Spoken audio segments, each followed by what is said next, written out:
Hola a todos, bienvenidos al canal de Históricos Mexas. El día de hoy en este nuevo episodio, mis compañeros y yo vamos a hablarles sobre la etapa del Porfiriato. Abarcaremos los temas de qué fue el Porfiriato, los estilos de vida durante el Porfiriato, las aportaciones que tuvo el Porfiriato para México, cuál fue el enfoque económico durante la etapa del Porfiriato y la represión hacia el pueblo mexicano y los privilegios de los extranjeros en México y los datos curiosos de esta etapa. Comenzaremos con mi compañero Diego, que nos va a explicar qué fue el Porfiriato. ¿Qué fue el Porfiriato? Durante 34 años el país estuvo bajo completo control de Porfirio Díaz.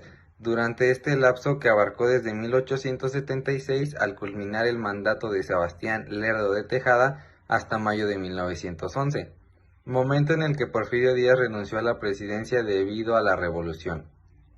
Ocurrieron varias ocasiones en las que Díaz fue reelegido. Su periodo presidencial fue notablemente prolongado, extendiéndose desde 1876 hasta 1911, con dos pausas en el camino. La primera ocurrió durante 2 meses entre 1876 y 1877, cuando Porfirio Díaz nombró a Juan N. Méndez presidente interino, acogiéndose al artículo 6 del Plan de Tuxtepec, proclamado por Porfirio Díaz, para derrocar a Sebastián Lerdo de Tejada, y en la segunda tuvo lugar entre 1880 y 1884, cuando Manuel González ejerció como gobernante. Díaz se vio obligado a llevar a cabo diversas estrategias políticas con el fin de obtener el reconocimiento de Estados Unidos. La negativa del embajador John W. Foster complicó aún más la situación. Sin embargo, gracias a la intervención del ministro de Relaciones Exteriores Ignacio Mariscal y el ministro de Hacienda Matías Romero, Díaz consiguió pagar la deuda externa con Estados Unidos a través de pequeñas cantidades abonadas durante un periodo de 15 años. En su mensaje a la nación del 1 de abril de 1893, se dio por finalizar el pago de la deuda mexicana. Ahora que saben acerca de aquella época, ¿se han preguntado cómo vivían los habitantes en aquellos años? Yo soy Estrella y les compartiré el estilo de vida en aquellos tiempos. Durante esta época era notoria la desigualdad política, social y económica, pues en el país había muchas familias campesinas en donde los niños no tenían educación, no contaban con buena salud ni alimentación, y eran forzados a trabajar por un sueldo miserable. Ellos sufrían muchos abusos e injusticias. Las mujeres carecían de libertad política y vivían en muy malas condiciones. Mientras tanto, los hombres tomaban alcohol en grandes cantidades y se dedicaban al sector obrero y campesino. Ellos también tenían sueldos muy malos y no contaban con seguridad social. Sin embargo, un selectivo grupo de familias pertenecientes a la clase alta podían divertirse asistiendo a óperas y teatros. Ellos practicaban deportes, por ejemplo, ciclismo, patinaje o tenis. Ellos vivían en grandes haciendas y no tenían carencias. ¿Les suena el nombre de Charles Frederick Worth? Pues él fue uno de los principales diseñadores quien influenció en la moda en México durante el Porfiriato. Las mujeres de la clase alta solían acentuar el corsé con mangas largas, cuello alto y estrecho, adornado de encaje, faldas altas en forma de campana y accesorios con grandes sombreros con plumas, abanicos, sombrillas y bolsos. Los caballeros portaban trajes, uniforme militar, trajes de charro y sombreros de copa. Por otro lado, la clase baja vestía enaguas de algodón o lana y huipiles en mujeres, y en hombres trajes mexicanos.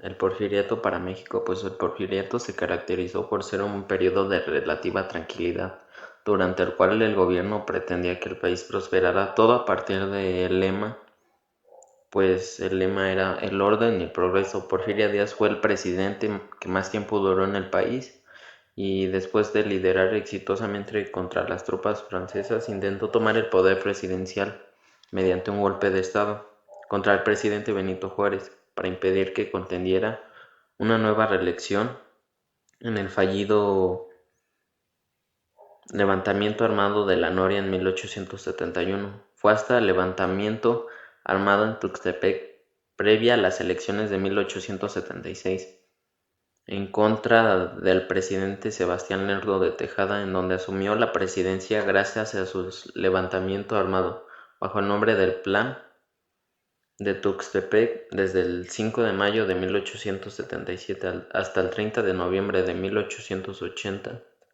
Durante este periodo ejerció control sobre los inversionistas extranjeros y restableció relaciones con las potencias europeas.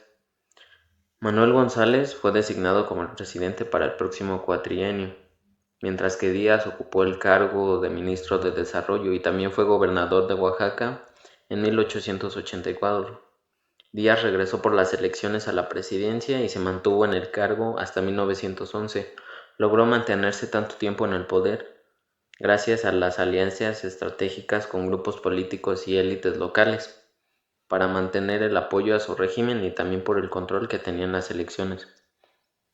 Durante su mandato y sus asesores transformaron a México mediante la construcción de ferrocarriles, escuelas y la creación de una sólida infraestructura para el país. También sentaron las bases de una industria petrolera y convencieron a inversionistas extranjeros para que invirtieran en minas y fábricas. Sin embargo, todo esto se hizo a expensas de los derechos políticos fundamentales y el control económico. ¿Cuál fue el enfoque económico durante la etapa del Porfiriato? Uno de los principales objetivos del gobierno de Porfirio Díaz fue el implementar un proyecto económico que buscaba lograr el progreso material a través de la modernización de todos los sectores. Esto basado en el positivismo en boga a nivel mundial y que anteriormente implementó Juárez en México. Durante su primer mandato presidencial se obtuvieron importantes logros económicos, pero fue a partir de la década de los 80 cuando se volvieron aún más significativos entre 1870 a 1914. México tuvo la posibilidad de unirse al mercado global durante lo que se conoce como la primera globalización económica. En este contexto, las materias primas latinoamericanas desempeñaron un papel importante al respaldar los procesos de industrialización en Europa y Norteamérica. El modelo de crecimiento económico aplicado en los gobiernos de Porfirio Díaz se basó en la exportación de productos primarios. Hacia el pueblo mexicano y los privilegios de los extranjeros en México durante el Porfiriato. Comenzando por las represiones hacia el pueblo mexicano, podemos encontrar la censura, pues en el gobierno de Díaz controlaba la prensa y se limitaba la libertad de expresión. Las personas no podían criticar al gobierno sin el riesgo de ser perseguidas. Pues también estaba la represión política. Durante el gobierno de Díaz se reprimía a cualquier persona que se opusiera a su gobierno. Los oponentes políticos eran perseguidos, encarcelados o incluso ejecutados. Además, si a esto le sumamos la gran explotación laboral, los trabajadores no tenían derechos y eran explotados. Tenían que trabajar largas jornadas sin recibir un pago justo y no podían organizarse en sindicatos. A esto también condujo el despojo de tierras, pues durante el Porfiriato el gobierno de Díaz promovió una política de modernización que llevó a la expropiación de tierras de los campesinos. Muchas personas perdieron sus tierras y modos de vida tradicionales. Es importante recordar que en este periodo de la historia de México se caracterizó por una gran represión política y violación de los derechos humanos. Ahora bien, pasando al lado de los privilegios de los extranjeros, podemos encontrar las concesiones, pues durante el gobierno de Porfirio Díaz, otorgó grandes concesiones a empresas extranjeras para explotar nuestros recursos naturales. Recursos como el petróleo, los minerales y la madera. Estas concesiones le daban acceso preferencial a los recursos y le permitían controlar gran parte de la economía mexicana. También habían tratos preferenciales hacia las empresas extranjeras en México, lo que significaba que tenían acceso a mercados y a recursos del país. Los empresarios mexicanos, en cambio, tenían que competir con esas empresas extranjeras en desventaja. Datos curiosos de la etapa del Porfiriato. 1. Porfirio Díaz luchó contra la reelección de Benito Juárez. 2. A pesar de haber gobernado por más de 30 años, el primer mandato de Porfirio Díaz fue muy corto, del 21 de noviembre al 6 de diciembre de 1876. 3. El segundo periodo de Díaz fue de 3 años, del 5 de febrero de 1877 al 30 de noviembre de 1880. 4. El tercer periodo fue el más largo, gobernó del 1 de diciembre de 1884 al 25 de mayo de 1911. 5. En 1950, el barco Ipiranga, en el cual transportó a Porfirio Díaz a Europa, se hundió en Noruega. 6. Se dice que Díaz hacía unas referencias a las clases medias con la frase "un perro con un hueso en la boca no muerde ni ladra". 7. En 1878 ordenó poner la primera línea telefónica en el país. Se instaló en el castillo de Chapultepec y en el Palacio Nacional. 8. A pesar de levantarse contra él, Porfirio Díaz fue quien rescató la memoria de Benito Juárez del olvido prácticamente entre los mexicanos de aquella época. En su aniversario luctuoso número 15 ordenó que se erigiera una estatua, le puso el nombre de Avenida Juárez, a la que anteriormente se llamaba Corpus Christi, e instituyó la celebración anual de Juárez. El México actual no se entendería sin el porfiriato. Porfirio Díaz fue un personaje polémico e incómodo por mucho tiempo para la historiografía mexicana. En el siglo XIX, al finalizar, se percibía como el cumplimiento de los principios liberales y positivistas. Sin embargo, tras la Revolución fue visto como un desvío del rumbo histórico de México, una interrupción entre el curso natural trazado por la independencia, la reforma y la revolución. Ahora se ha examinado tanto a él como a su largo periodo de gobierno de manera más profunda y compleja, dejando de verlo como un héroe o un villano en la historia nacional. El porfiriato fue un periodo de la historia de México que se extendió desde 1876 hasta 1911, durante el cual el país estuvo bajo el gobierno autoritario de Porfirio Díaz. El fin y el cierre del porfiriato estuvieron marcados por una serie de factores políticos, económicos y sociales que finalmente llevaron a la Revolución Mexicana.